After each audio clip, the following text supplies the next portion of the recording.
मेरे प्यारे बच्चे, हर शनिवार को मैं तुम लोगों को ट्रांसलेशन पढ़ाऊंगा। जैसे कक्षा 6, 7, 8 में ट्रांसलेशन पढ़े हो, ट्रांसलेशन के बारे में जानते हो, तो मैं आज से तुम लोग को हर शनिवार को ट्रांसलेशन पढ़ाऊंगा। ट्रांसलेशन शुरू कर रहा हूँ। आज तुम लोगों को बताऊंगा प्रेजेंट इंडेफिनिट। प्रेजेंट इंडेफिनिट के बारे में देखो।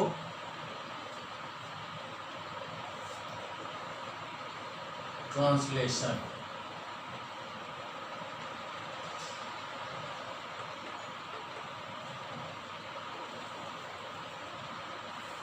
Translation, present indefinite.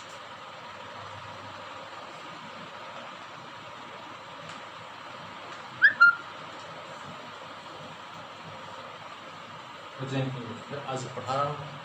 पहले बताऊंगा इसका पहचान की समझते हो प्रेजेंट इंडेफिनिट है।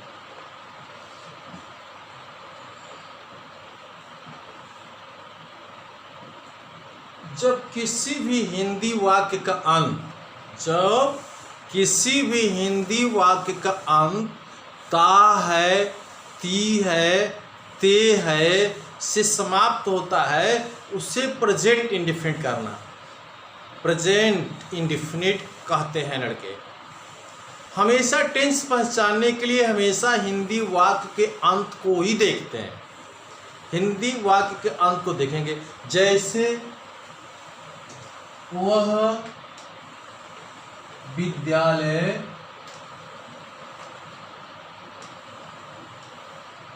जाता है।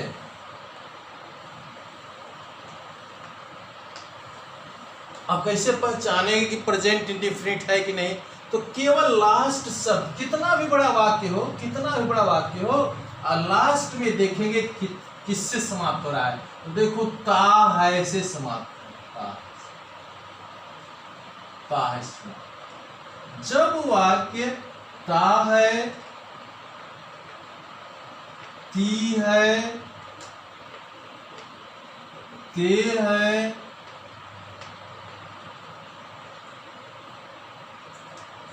से समाप्त होता है, उसे प्रेजेंट इंडेफिनिट कहते हैं। मेरे प्यारे बच्चों, समझ में आ गया कि प्रेजेंट इंडेफिनिट कैसे पहचानेंगे। फिर बता रहे हैं कि हमेशा हिंदी वाक्य के लास्ट शब्द को देखते हैं। क्रिया लास्ट में होती है, हिंदी में क्रिया लास्ट में होती है। तो क्रिया शब्द समाप्त होती है, जहाँ वाक्य समाप्त होता है क्रिया से ही समाप्त होता है। क्रिया ता है, ती है, ते है से समाप्त हो तो उससे प्रेजेंट इंडेफिनिट कहें। यदि ता है, ती है, ते है से समाप्त नहीं होता है तो निश्चित प्रेजेंट इंडेफिनिट मत कहना। ये प्रेजेंट इंडेफिनिट नहीं। दूसरे वाक्य क्या होगा वो पढ़ाएंगे बाद में। आज तुमको केवल प्रेजेंट इंडेफिनिट जानना है। प्रेजेंट इंडेफिनिट जानने के लिए हिंदी वाक्य का अंत ता है, ती है, ते है से समाप्त होता है। इतना याद कर लो। ताज बताए हैं अभी। ता है, ती है, ते है से देखेंगे कि समाप्त हो गया है तो बोल देंगे प्रेजेंट इंडेफिनिट। जैसे मैं पूछ रहा हूँ आपसे कि वह गांव जा रहा है, प्रेजेंट इंडेफिनिट है? तो बोलोगे कि नहीं, प्रेजेंट इंडेफिनिट नहीं। क्या भाई बोलोगे ना? रहा से समाप्त हो रहा है इसलिए प्रेजेंट इंडेफिनिट नहीं है। जब पूछेंगे कि वह गाना गाता है तो ता है से समाप्त हो रहा है तो यह प्रेजेंट इंडेफिनिट है। पहचान समझ में आ गया। अब इस बनाने का नियम, बात बनाने का नियम। बात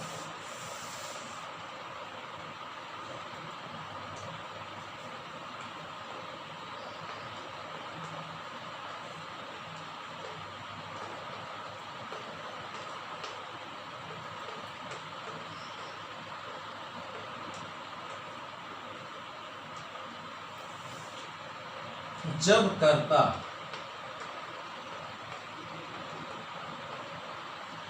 एक वचन का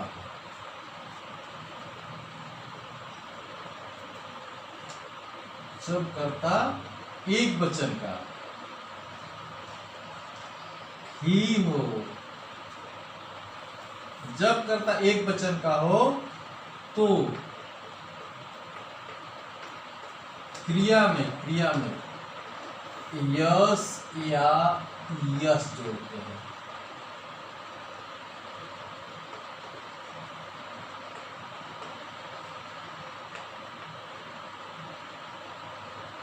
जब कर्ता एक वचन का हो तो क्रिया में यस या यस जोड़ते हैं। इसे पहले नंबर तो कर्ता जानना होता है। वह किताब पढ़ता है। तो इसमें सबसे पहले तो कर्ता ढूंढना होता है। कर्ता 99% पहला शब्द होता है।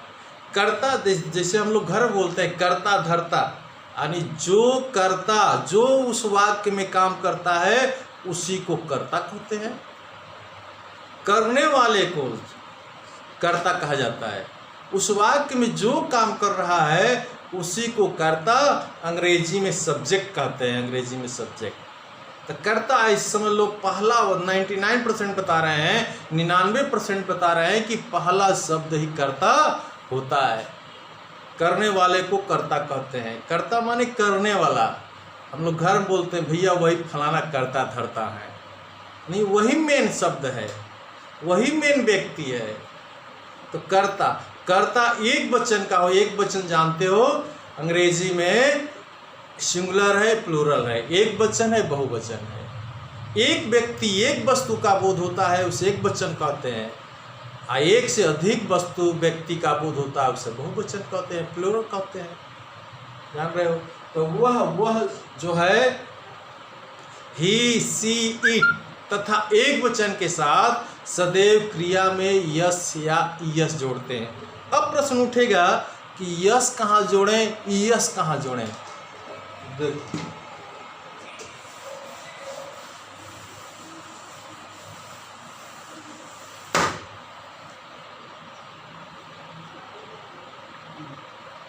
जब क्रिया शब्द का अंग, क्रिया शब्द को बता रहे हैं, क्रिया शब्द का अंग ओ सी एच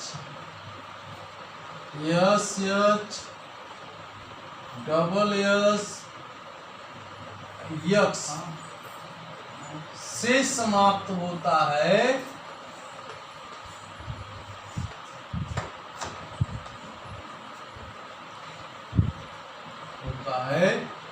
तो ईएस जोड़ना, ईएस।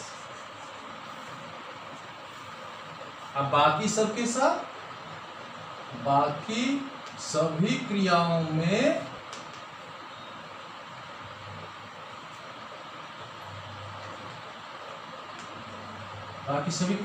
यस जोड़ना है, यस। जिसे गो है गो। अब देख लो ओ लिखा है O C H S H double S X. तो ओ ये अंतिम अक्षर जो है लेटर ओ हो, सी एच हो, एस एच हो, डबल एस हो, एक्स हो तो ई एस जोड़ देना, यानी गोज हो जाएगा, गोज। सुन भैया, मिस है मिस, जैसे मिस होना, डबल एस है डबल एस, तो इसमें भी ई एस जुड़ जाएगा, मिसेज।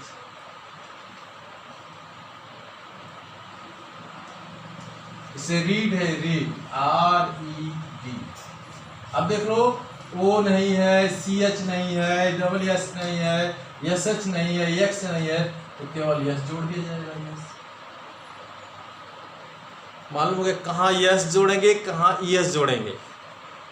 क्रिया ओ SH CH double S x से समाप्त होगा तो उस क्रिया में यस जोड़ना, अन्य सभी क्रियाओं में केवल यस जोड़ना होता है। ठीक, ट्रांसलेशन हुआ लड़के, देखो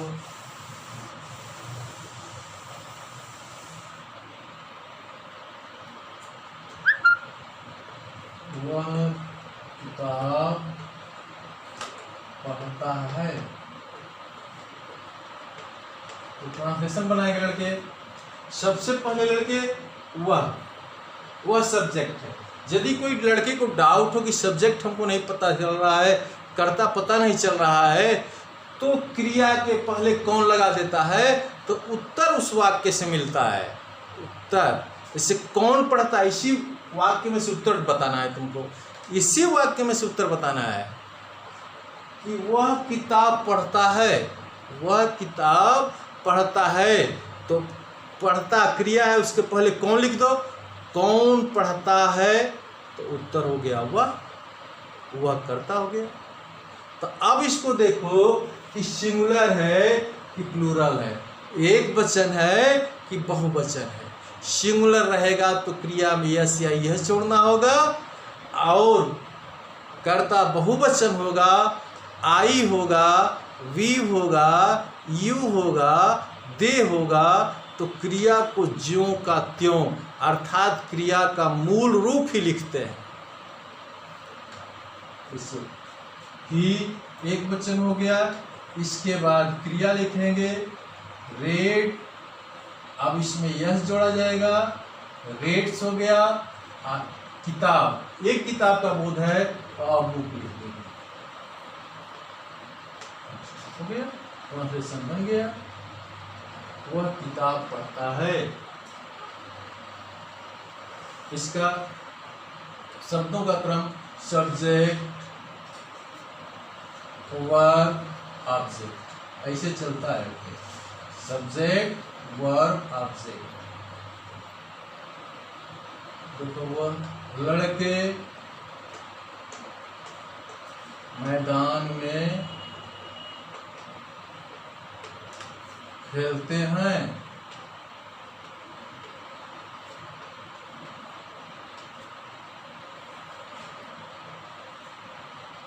तो लड़के अब कर्ता कौन खेलते हैं, तो लड़के, लड़के सब्जेक्ट हो गया, लड़के बहुवचन है लड़के, तो बॉयज। अब बाद में बताएंगे लड़के दो क्यों लगाते हैं, कहीं नहीं लगाते हैं। बॉयज भी लिखा रहेगा तो बॉयज लिखा रहेगा, ट्रांसलेशन देखा जाएगा। तो बॉयज अब कर्ता बहुवचन हो गया, तो क्रिया का जो का त्यों लिख देते हैं। प्ले माने खेलना, तो प्ले लिख देंगे, प्ले। इसमें यस या इस नहीं जोड़ेंगे, यस या यस को नहीं जोड़ेंगे, बस केवल कर्ता एक वचन हो, ही, सी, इट हो, तो क्रिया में यस या यस जोड़ते हैं। और कर्ता बहुवचन का होता है, आई हो, वी हो, यू हो, दे हो, तो यस या यस का प्रयोग नहीं करते हैं। तो the boys play in the field.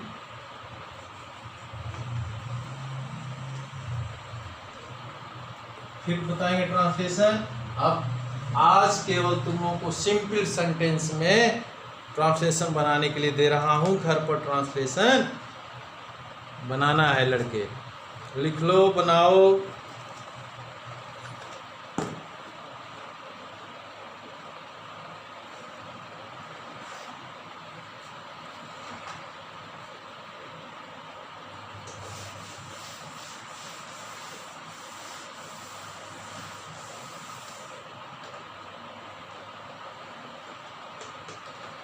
Homework, कमला एक मधुर गाना गाती है।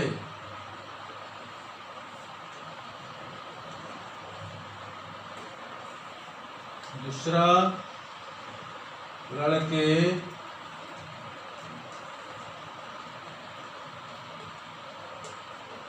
क्रिकेट खेलते हैं।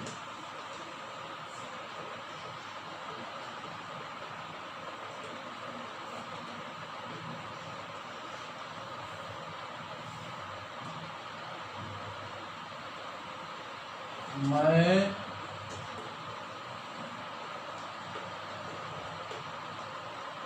अपने विद्यालय जाता हूँ।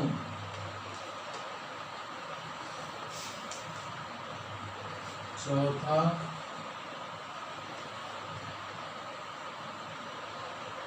हम प्रतिदिन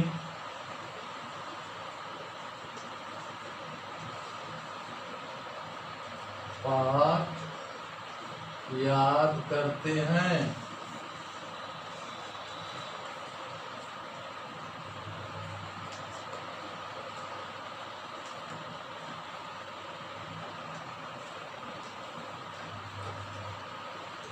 पांचवा, सूर्य पूरब में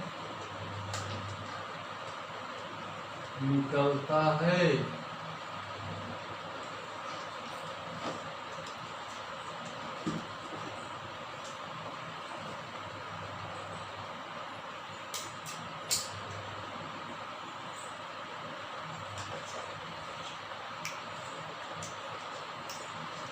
मेरे प्यारे बच्चों, ये होमवर्क दिए हैं, ट्रांसलेशन दिए हैं, अपने से भी वाक्य बना करके प्रेजेंट इंडिफिनिट का सिंपल बनाना लड़के। ट्रांसलेशन बहुत ज़रूरी है, ट्रांसलेशन हर लड़के को सीखना है। Without translation you can not teach English, you can not do any homework. अच्छा बच्चे, आज का कार्य खत्म हुआ। अब तुम लोगों को बहुत बहुत धन्यवाद।